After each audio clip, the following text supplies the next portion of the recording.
하나님의 말씀 누가복음 9장 18절에서부터 27절까지의 말씀입니다. 제가 가지고 있는 성경은 신약 성경 107페이지에 있습니다. 누가복음 9장 18절에서부터 27절까지 말씀을 교독하겠습니다. 18절입니다. 예수께서 따로 기도하실 때에 제자들이 주와 함께 있더니 물어 이르시되 무리가 나를 누구라고 하느냐?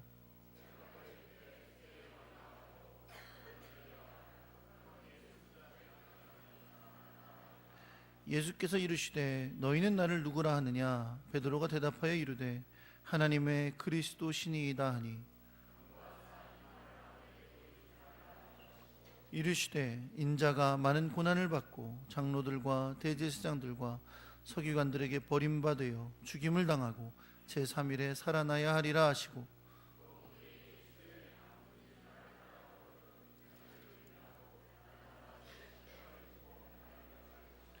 누구든지 제 목숨을 구원하고자 하면 잃을 것이요 누구든지 나를 위하여 제 목숨을 잃으면 구원하리라.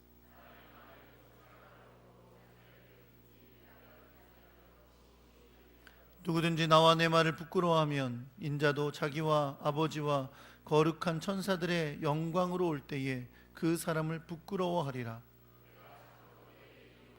여기 서 있는 사람 중에 죽기 전에 하나님의 나라를 볼 자들도 있느니라. 아멘.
오늘도 우리에게 주신 십자가의 은혜로 말미암아 구원의 은혜를 누리며 예배하게 하시니 감사합니다.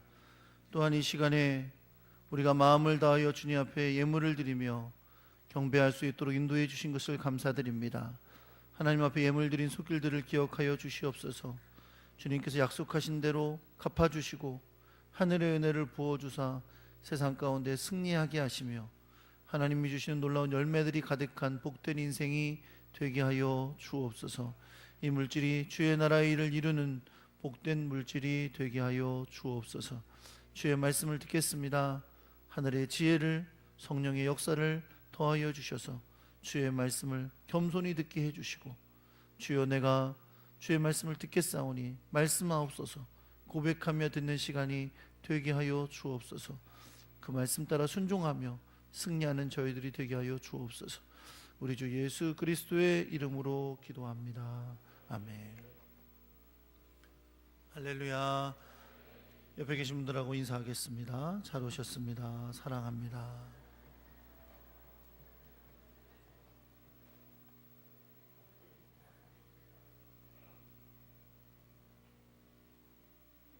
주님의 놀랍고 크신 은혜와 평강이 여러분과 함께 하시기를 우리 주 예수 그리스도의 이름으로 축원합니다. 한번 따라해 보시겠습니다. 나를 따르라.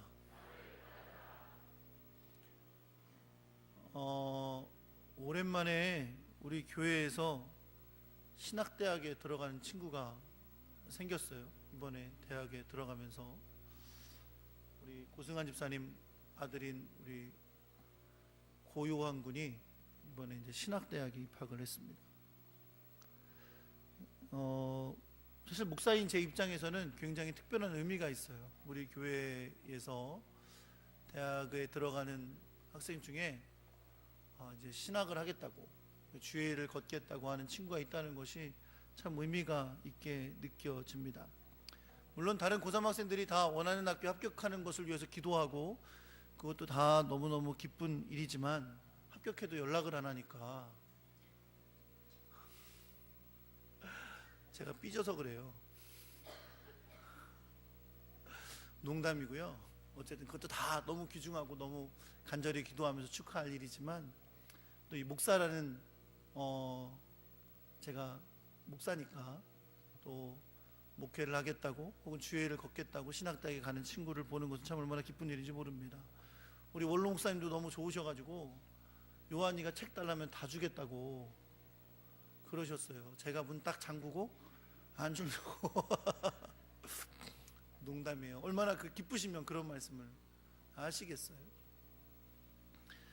저도 요한이가 이제 신학대학에 들어갔는데 내가 한번 뭐 하나 선물을 좀 해줘야 되겠다 그런 생각을 했어요. 근데 그럼 뭘 선물하면 좋을까 하다가 책을 선물해 줘야지, 신학생에게 꼭 좋을 만한 책을 선물해 줘야지, 그런 생각. 아직 안 사줬어요? 네, 이제 사줄 예정이에요. 무슨 책을 사줄까 라고 고민하다가 바로 떠오른 책이 하나 있었습니다. 그 책은 뭐냐면 본회포라는 독일 신학자가 쓴 나를 따르라 라는 책입니다. 본회포는 독일 루터교회의 목사였어요. 나치 아래에서 목회를 했습니다. 굉장히 큰 박해 가운데 목회를 하면서 나치가 유대인들을 학살하는 것을 반대하는 운동을 했어요. 결국 그는 히틀러에 의해서 체포가 됐고 옥중에서 오랜 세월을 지나다가 나치가 망하기 전에 그곳에서 교수형을 당해 죽고 말았습니다. 본회포 목사님은 옥중에서도 굉장히 많은 책을 쓰고 글을 썼어요. 그 중에 대표적인 게 옥중서신이라는 책이고요. 그러나 그것보다 본회포의 신학과 그의 삶과 신앙과 목회를 가장 아름답게 반영하는 책이 바로 나를 따르라 라는 책입니다. 제가 왜 신학을 공부하려고 하는 친구에게 책을 선물해야지 하면서 이 책을 떠올렸을까요? 저도 신학의 길을 가서 어린 시절에 공부하다가 교수님의 소개로 말미암아 이 책을 읽게 됐습니다. 근데 이 책을 읽고 나서 너무 많이 달라졌어요. 제 생각이 달라졌고 제 마음이 달라졌고 목회에 대한 비전이 달라졌습니다. 그건 이 책은 이것을 분명히 보여주고 있기 때문입니다. 예수를 믿는다는 것은 단순히 구원을 받고 그 안에서 주께서 주시는 풍성한 것들만을 누리는 것이 아니라, 예수를 믿는 것은 예수 그리스도를 따르는 것이고, 예수 그리스도를 따른다는 것은 십자가의 고난의 길을 따른다는 것임을 깨우쳐 주었기 때문입니다. 본회퍼가 이 책을 쓰게 된 뿌리가 된 본문이 여러분과 제가 오늘 함께 읽은 본문입니다. 여러분, 우리가 기억해야 될 것은 오늘 이 본문의 말씀은 단지 당시의 제자들에게만 주신 말씀이 아니라, 혹은 신학을 공부하고 목회의 길을 가려는 사람에게만 주신 말씀이 아니라 모든 성도와 교회에게 주신 말씀이라는 것입니다. 특별히 이 말씀은 교회와 성도들을 부르시는 부르심의 말씀입니다. 거꾸로 말하면 여러분 이렇습니다. 만약에 주님의 이 부르심을 느끼지 않고 그것에 순종하고자 하는 마음이 우리 가운데 없다면, 그것은 우리 안에 있는 신앙의 고백이 올바르지 않을 수 있다는 겁니다. 왜냐하면 주님은 제자들로 말미암아 주님 앞에 올바른 신앙의 고백을 들으시고 그들에게 이 말씀으로 도전하시며 부르셨기 때문입니다.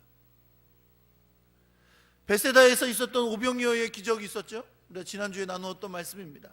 물고기 2마리와 떡 5개로 남자만 5,000명, 한 2만 명이 되는 사람들을 먹이시고도 12강주를 남겼던 상상도 할 수 없는 기적적인 사건이 있었습니다. 그곳에 있던 수많은 사람들과 가장 가까이 있던 제자들은 그 기적을 보고 나서 아마 마음속에 이런 질문을 했을 겁니다. 어떤 질문을 했을까요? 도대체 이 예수는 누구냐? 그가 누구이기에 물고기 2마리와 떡 5개로 2만 명을 먹이고 12강주리가 남는가? 도대체 어떻게 이런 일이 일어날 수 있는가? 예수, 그는 누구인가? 이런 질문을 분명히 했을 겁니다. 요한복음 6장에 의하면 이 표적을 본 많은 사람들이 예수님을 이렇게 고백합니다. 참으로 세상에 오실 그 선지자다. 그러면서 억지로 예수님을 임금으로 삼으려고 했다고 성경이 기록하고 있습니다. 물론 예수님은 그들의 의도를 아시고 조용히 기도하러 산으로 올라가셨습니다. 그러나 이 장면은 우리에게 분명히 보여줍니다. 이 오병이어의 기적이 얼마나 사람들에게 큰 충격을 주었는지. 이젠 이것저것 다 안 보이는 거예요. 이분을 모시고 우리 임금으로 삼자 라고 여길 만큼 너무나 큰 충격적인 일이었던 겁니다. 그러면서 마음속에 묻게 되는 거죠. 과연 예수는 누군가?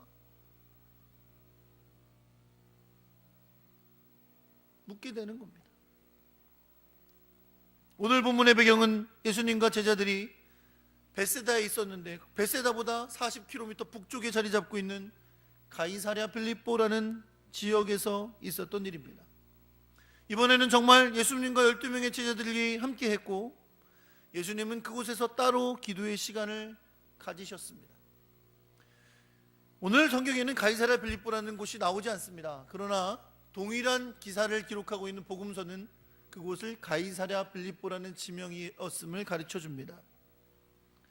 가이사랴 빌립보는 그 갈릴리 지역을 다스리고 있던 헤롯 빌립이 로마의 황제인 가이사에게 바친다는 의미로 지은 이름입니다. 본래 이름은 바니아스였는데 헤롯 빌립이 가이사에게 바치겠다는 이름, 그래서 가이사의 이름과 자기의 이름을 엮어서 만들었어요. 도시 이름을. 뭐라고? 가이사랴 빌립보라고요. 본래 이름이었던 바니아스는 이름 자체에 우상숭배의 의미를 담고 있습니다. 그곳은 판이라는 그리스 신을 섬기는 예배의 장소였습니다. 다시 말해서 예수님께서 제자들과 함께 머무신 그곳이 우상을 제사하는 우상숭배의 심장이었다는 겁니다. 지금도 그곳에 가면 우상숭배의 장소였던 그 흔적이 남아 있습니다. 여러분, 그곳에서 예수님은 제자들에게 물으십니다. 판신을 섬기던 우상숭배의 장소인 그곳에서 예수님은 제자들의 신앙을 점검하십니다. 먼저 예수님은 그들에게 물으십니다. 무리들이 나를 누구라고 하느냐? 사람들이 나를 누구라고 하느냐라고 물으십니다. 예수님은 지금 제자들의 믿음을 확인하시기 원하십니다. 그런데 예수님 먼저 제자들이 가지고 있는 믿음이 그냥 오병이어 사건으로 예수님으로 인해서 먹고 배불렀던 그 사람들과 무엇이 다른가를 점검하기를 원하시는 거죠. 그래서 먼저 무리들, 나로 인하여 배불렀던 그 무리들은 나를 뭐라고 하느냐라고 물으십니다. 사람들은 예수님에 대해 이렇게 말했습니다. 세례 요한이라고, 어떤 사람들은 엘리야라고, 어떤 사람들은 옛 선지자 중에 한 사람이 부활한 것이라고 이렇게 말했습니다. 다양한 의견들이 사람들 사이에 있었습니다. 도무지 예수가 누구냐? 라고 질문을 떠올리면서 자기들이 만들어낸 답들이에요. 얼마 전에 이 나라를 발칵 뒤집어 놓았었던 세례 요한인가 보다. 아니다, 구약 성경에서 가장 많은 기적과 이사를 일으켰던 엘리야라는 선지자가 다시 살아난 게 아닐까? 혹은 그가 아니더라도 수많은 선지자 가운데 위대한 선지자 한 명이 다시 부활해서 살아난 것이 아닐까라고 여겼습니다. 이들은 그렇게 어떤 위대한 선지자의 부활, 위대한 선지자로서 예수님을 보았지만, 그러나 예수님은 그 안에 예수님이 찾으시는 믿음을 찾을 수가 없으셨습니다. 이제 예수님의 질문은 제자들의 믿음으로 향합니다. 그들의 신앙 고백과 같이 신앙 고백에 대해 물으시는 겁니다. 과연 그들의 신앙 고백은 저 무리들이 말하는 신앙 고백과 어떻게 다른가? 제자들은 날마다 예수님과 같이 있었습니다. 예수님의 말씀을 날마다 들었고요, 예수님이 행하시는 기적을 수도 없이 봤습니다. 심지어 제자들은 예수님의 이름으로 귀신을 내쫓아봤어요. 예수님의 이름으로 병을 고쳐봤어요. 그런 경험을 했던 제자들, 그들에게 물으시는 겁니다. 그래, 그렇다면 너희들은 나를 누구라고 하느냐? 여러분, 신앙생활에 있어서 우리에게 중요한 핵심은 우리가 주님을 뭐라고 하느냐라는 겁니다. 여러분의 스스로 질문해 보시기 바랍니다. 나에게 있어서 예수님은 어떤 분이십니까? 누구십니까? 그 대답이 우리의 신앙을 반영하는 겁니다. 예수님은 제자들에게 물으시는 거죠. 나를 날마다 따라다니는 너희들, 내가 전하는 말씀 그렇게 많이 들었던 너희들, 내 이름으로 병을 고쳤고 내 이름으로 귀신을 내쫓았던 너희들은 나를 누구라고 하느냐?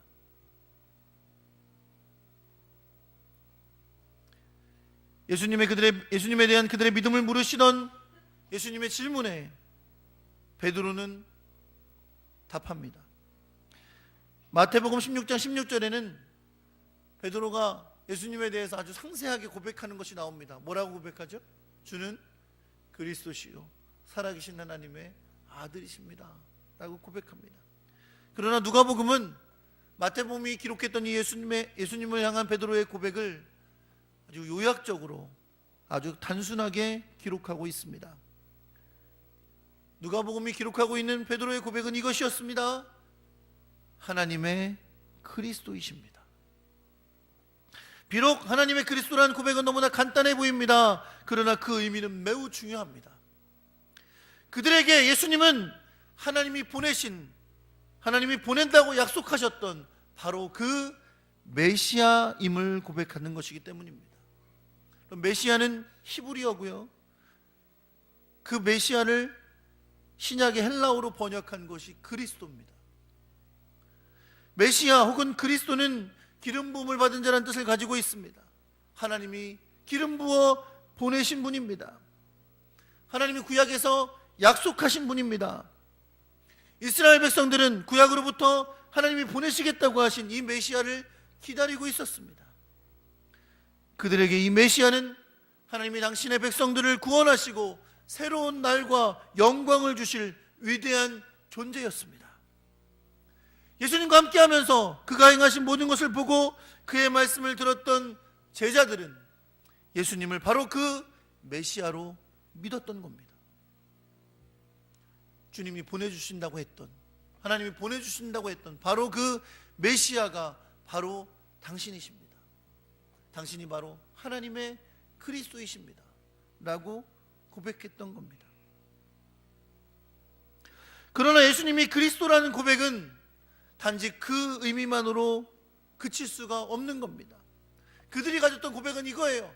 구약에서 예언했던 그 메시아, 우리 민족을 다시 일으키고 다윗처럼 부흥시킬, 우리에게 다시 영광을 빛을 비춰줄 바로 그 메시아로 믿었었습니다. 물론 예수님은 그 메시아입니다. 구약에서 예언하셨던, 보내주신다고 약속하셨던 바로 그 메시아 맞습니다. 그러나 문제는 무엇이냐? 그들이 가지고 있는 메시아 신앙은 온전한 것이 아니라는 겁니다. 왜 그렇습니까? 예수 그리스도는 단지 유대인만을 위해, 그들의 해방과 영광을 위해 오시는 존재가 아니라 십자가 위에서 죽으심으로 온 세상의 사람들을 죄와 사망에서 구원하실 분이시기 때문입니다.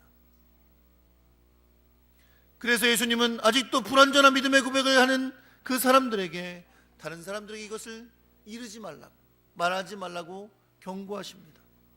그리고는 오히려 그들에게 당신께서 당하시게 될 고난과 십자가의 죽으심과 그리고 부활에 대해 그들에게 설명하십니다. 왜냐하면 그들은 예수님이 메시아인 건 알지만, 예수님이 그리스도인 건 알지만 어떤 의미로 오시는 그리스도인지를 알지 못하고 있기 때문입니다. 예수님은 당신을 인자라고 부르시면서 당신이 행하실 일을 설명하십니다. 여러분, 예수님께서 자기 자신을 부르실 때 인자라는 표현을 자주 쓰셨습니다. 맞습니까? 맞습니다. 인자라는 표현을 자주 쓰셨어요. 인자 무슨 뜻이에요? 한문으로 하면 사람인의 아들 자자입니다. 사람의 아들, 사람의 후손이라는 뜻이죠. 그래서 생각하기를 예수님이 이 땅에 사람의 아들로 오셨으니까 예수님 스스로 인자라고 부르시는가 보다, 그렇게 생각하기가 쉬워요. 그런데 그렇지 않습니다. 예수님이 말씀하신 인자라는 것은 그 당시의 사람들은 딱 들으면 무슨 의미인지 아는 이름입니다. 인자는 에스겔서를 중심으로 해서 하나님께서 보내신다고 하신 이 땅에 하나님의 정권을 가지고 심판자로 오실 사람들을 유대인들이 부르던 호칭입니다. 예수님께서 인자라고 부르실 때는 당신 자신이 메시아이심을 드러내는 표현입니다. 그래서 오늘 본문의 말씀을 이야기하시면서도 인자가 많은 사람들에게 고난을 받고 장로들과 대제사장들과 서기관들에게 버림받아 죽임을 당하고 제3일에 살아나야 한다라고 말씀하시는 겁니다. 예수님이 당신 스스로를 인자라고 부르시는 것은 예수님이 그냥 인간이 되어 오셨기 때문이 아니라 구약의 사람들이 기다리고 있던 바로 그 메시아가 오신 것임을 예수님이 스스로 드러내고 계신 겁니다. 그러나 주님은 분명 그 사람들이 알고 있던 단지 심판자로서의 인자가 아니라 온 세상을 구원할 구원자로서의 인자이심을 보여주시는 것이죠. 우리를 구원하시기 위하여 섬기고 낮아지시고 희생하신 그분을 나타내시는 겁니다. 그래서 마가복음 10장 45절에 이렇게 말씀합니다. 인자가 온 것은 섬김을 받으려 함이 아니라 도리어 섬기려 하고 자기 목숨을 많은 사람의 대속물로 주려 함이니라. 여러분, 우리가 잘 알고 있듯이 이것이 바로 예수 그리스도께서 이 땅에 오신 이유입니다. 그가 고난을 받고 죽으시고 부활하신 것은 우리를 위한 겁니다. 그가 죽으실 때 죄로 말미암아 죽어야 될 우리가 죽은 것입니다. 주님이 다시 부활하실 때에 죽어야 할 우리가 영원히 주 안에서 다시 살게 된 것인 줄 믿습니다. 여러분, 이것이 주님을 믿는 자에게 주시는 구원의 은혜입니다. 그리고 바로 그 구원의 은혜 아래서 교회를 세우신 겁니다. 이제 죄로 인해 영원한 사망을 향해 가던 우리가 예수를 그리스도로 믿으면 영원한 생명을 누리는 하나님 나라의 백성이 되게 하신 것입니다.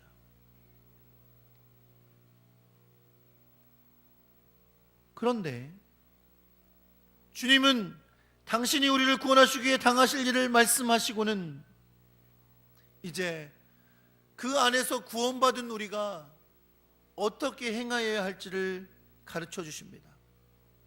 그것은 바로 무엇이냐? 바로 당신을 따르는 일입니다. 다시 말하면 여러분 이렇습니다. 주님이 우리를 구원하시고 하나님의 백성을 삼으신 것은 우리로 그저 사망에서 생명으로 옮겨서 이제 지옥 갈 사람이었는데 천국 갈 사람으로 바꿔놓으셨다는 것만을 의미하는 것이 아니라 우리가 하나님의 백성이 됐다는 것은 이제 예수 그리스도를 따라가는 제자가 되게 하기 위함이었다는 겁니다. 여러분, 이것은 구약에서 하나님이 이스라엘 백성들을 애굽의 종살이 가운데서 해방하셔서 구원하셔서 광야로 이끌어내신 다음 그들과의 맺은 언약을 생각나게 합니다. 하나님 이스라엘 백성들을 구원하셨습니다. 그리고 복 주셨습니다. 그리고는 그들에게 하나님의 백성이 되도록, 하나님의 백성으로 살아가도록 율법을 주셨고 하나님을 예배하며 하나님의 영광을 드러내는 제사장 나라로 삼으셨습니다. 오늘날 예수 그리스도의 십자가의 은혜를 누리고 믿음으로 구원받은 영적인 이스라엘인 우리는 예수를 믿고 구원받은 하나님의 백성이 된 그때부터 주님의 백성으로 살아갈 사명을 받은 것입니다. 주님의 제자로 살아갈 사명을 받은 것입니다. 주님을 따라갈 제자가 된 것인 줄 여러분 믿으시기 바랍니다. 중요한 것은 예수님께서 제자들에게 이 말씀을 하실 때에 당신을 향한 믿음의 고백 위에 이 사명을 주셨다는 겁니다. 마태복음 16장에서 베드로의 고백을 들으신 예수님께서는 이 베드로를 반석이라 말씀하시고 내가 이 반석 위에 교회를 세우리라 하셨습니다. 베드로 위에 교회를 세운다는 게 아닙니다. 베드로의 신앙의 고백 위에 교회를 세우신다는 것입니다. 그리고 주님은 그 교회가 주님의 길을 따라가야 한다고, 나를 따르라고 명령하고 계신 것을 여러분 믿으시기 바랍니다. 사랑하는 성도 여러분, 우리는 교회입니다. 우리 각 성도들은 모여도 교회지만 흩어져도 교회입니다. 교회인 우리들에게 주님은 오늘도 말씀하십니다. 뭐라고요? 따라해 보겠습니다. 나를 따르라. 여러분, 주님을 따르는 것은 주님이 가신 길을 우리도 가야 한다는 뜻입니다. 예수 그리스도께서 당신이 하나님의 본체이신 것을 부인하시고 하늘 영광을 다 버리시고 이 땅에 육신을 입고 오신 것처럼 여러분과 저도 우리 자신을 부인하는 사람들이 되어야 될 줄 믿습니다. 무슨 뜻입니까? 나 자신을 위한 삶, 내 것을 누리려는 삶, 내 유익을 위해 사는 삶이 아니라 이제 주님을 위한 삶으로, 나 자신을 부인하고 주님을 바라보는 삶으로 살아야 한다는 뜻입니다. 고린도후서 5장 15절은 분명히 우리에게 말씀합니다. 그가 모든 사람을 대신하여 죽으심은, 그가 누구죠? 예수님이세요.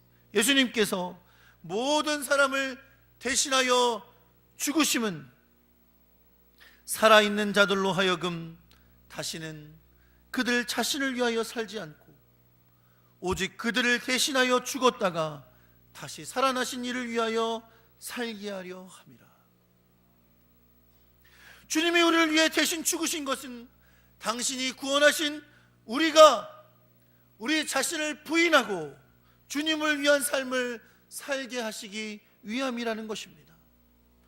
그러므로 우리가 주님을 따르는 것은 우리를 위한 삶을 부인하고 주님을 위한 삶을 선택하며 살아가는 것입니다.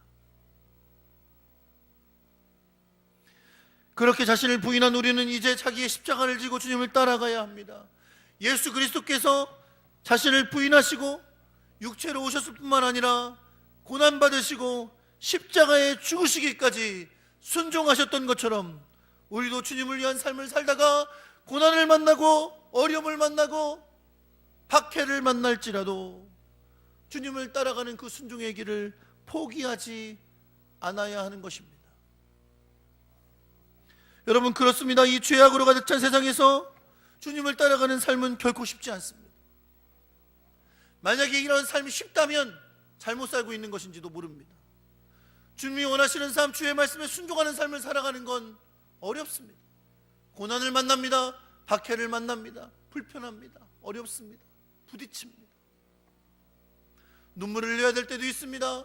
욕을 먹습니다. 왕따를 당합니다. 그렇지만 그 십자가의 길을 포기하지 않고 걸어가라고 말씀하시는 겁니다. 예수님은 당신의 길을 따라오는 제자들이 만나게 될 이 고난의 삶을 이겨나가는 전략도 가르쳐 주셨어요. 어떻게 나를 따라올 거냐? 이거예요. 누구든지 제 목숨을 구원하고자 하면 잃을 것이요, 누구든지 나를 위하여 제 목숨을 잃으면 구원하리라. 이순신 장군이 명랑대전을 앞두고 부하들에게 했던 말이 있죠. 기억나세요? 무릇 죽기를 각오하면 살고 살려고 하면 죽는다. 제가 군대에 있을 때도 우리 부대에도 엄청 많이 써 있었어요. 전쟁터에서 죽기를 각오하면 살고 살려고 하면 죽는다. 여러분, 예수 믿는 것도 전쟁과 같습니다. 이 약한 세상에서 믿음의 사람으로 살아가는 건 영적인 전쟁과 같아요. 전쟁터에서 말하는 거니까 굉장히 비슷한 거예요. 죽기를 각오하면 살고 살려고 하면 죽는다는 거예요. 그러나 여러분, 예수 그리스도를 따라가는 십자가의 길은 살려고 하는 게 아닙니다. 어떻게 하는 거예요? 죽는 거예요. 십자가가 죽는 거잖아요. 전쟁터에서 살려고 하면 죽는 겁니다. 그러나 예수 그리스도를 따라 걷는 그 길에 내가 포기하지 아니하고 내 목숨을 내놓고 따라가면 주님이 우리를 구원하시는 것을 여러분 믿으시기 바랍니다. 여러분, 주님이 우리를 구원받는다고 하셨던 길은 바로 그 길입니다. 초대교회 성도들은 내가 예수 믿는다는 것 자체만으로 죽음을 만나야 했어요. 2017년에 전 세계에서 예수를 믿는다는 이유만으로 순교를 당한 사람이 3,500명입니다.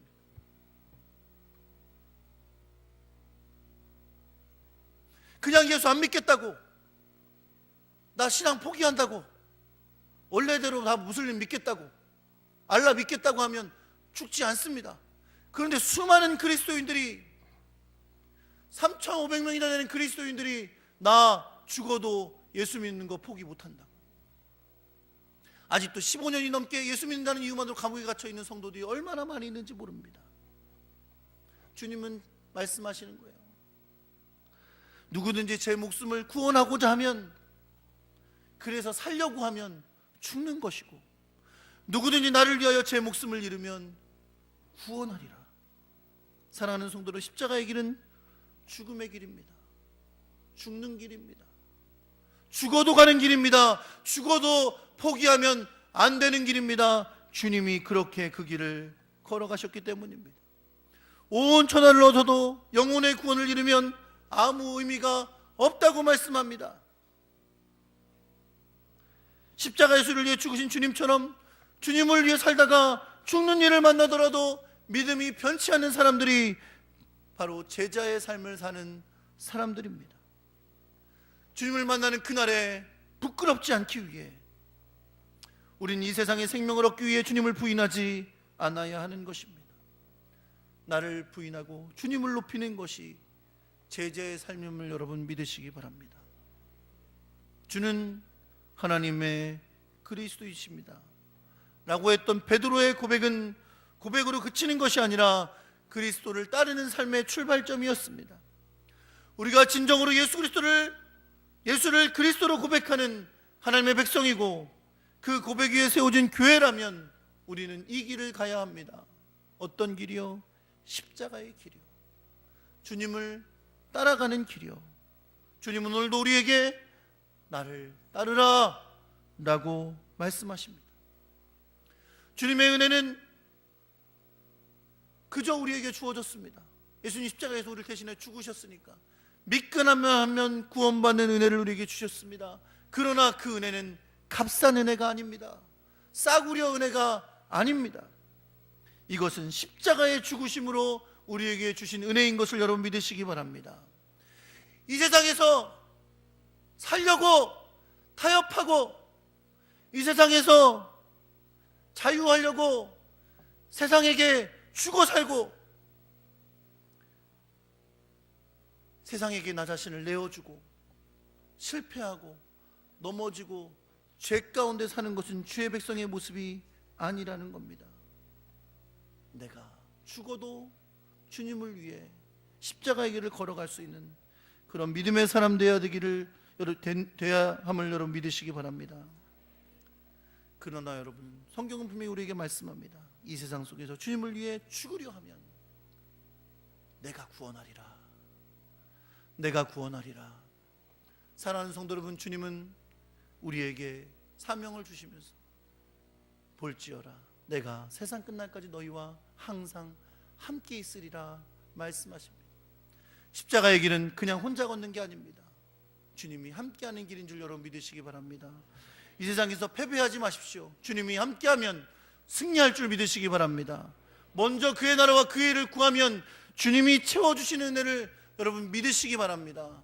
주님을 위해 십자가의 길을 걸어가는 용기 있고 진정한 믿음의 고백이 있는 여러분과 제가 되기를 우리 주 예수 그리스도의 이름으로 축원합니다.